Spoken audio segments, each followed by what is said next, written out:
اللہ تعالیٰ کا ہر کام کن فیکون ہوتا ہے، یعنی جب کہا ہو جا تو وہ ہو جاتا ہے۔ لیکن اللہ تعالیٰ نے اس کائنات کو اس طرح نہیں بنایا، بلکہ ہفتے کے 7 دنوں میں 7 اہم چیزیں تخلیق کی۔ اگر اللہ چاہتا تو کن فیکون سے یہ سب کچھ پیدا کر سکتا تھا، مگر اللہ تعالیٰ نے اپنے اس عمل سے انسان کو اپنا ہر عمل ترتیب سے کرنا سکھایا ہے۔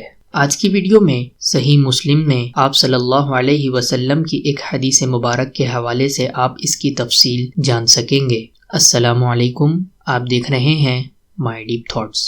صحیح مسلم میں حضرت ابو ہریرہ رضی اللہ تعالی عنہ سے روایت ہے کہ رسول کریم صلی اللہ علیہ وسلم نے میرا ہاتھ پکڑا اور فرمایا، اللہ تعالیٰ نے مٹی کو ہفتے کے دن پیدا کیا، مٹی سے مراد زمین، اور اس میں پہاڑوں کو اتوار کے دن پیدا کیا، اور درختوں کو پیر کے دن پیدا کیا، اور ناپسندیدہ چیزوں کو منگل کے دن پیدا کیا، اور نور کو بدھ کے دن پیدا کیا، نور سے مراد روشنی، اور اس میں چوپاؤں کو جمعرات کے دن پھیلایا، چوپاؤں سے مراد چرند پرند جانور وغیرہ، اور سب مخلوقات کے آخر میں آدم علیہ السلام کو جمعے کے دن عصر کے بعد سے لے کر رات تک کے درمیان میں پیدا فرمایا، یعنی جمعے کے دن کی آخری ساعتوں میں سے کسی ساعت میں پیدا فرمایا۔ آج کی ویڈیو سے بس اتنا ہی۔ امید کرتے ہیں آپ کو ہماری ویڈیو ہمیشہ کی طرح ضرور پسند آئی ہوگی۔ اگر پسند آئی ہے تو ضرور لائک شیئر کریں۔ ملتے ہیں اگلی ویڈیو میں، تب تک کے لیے اللہ حافظ۔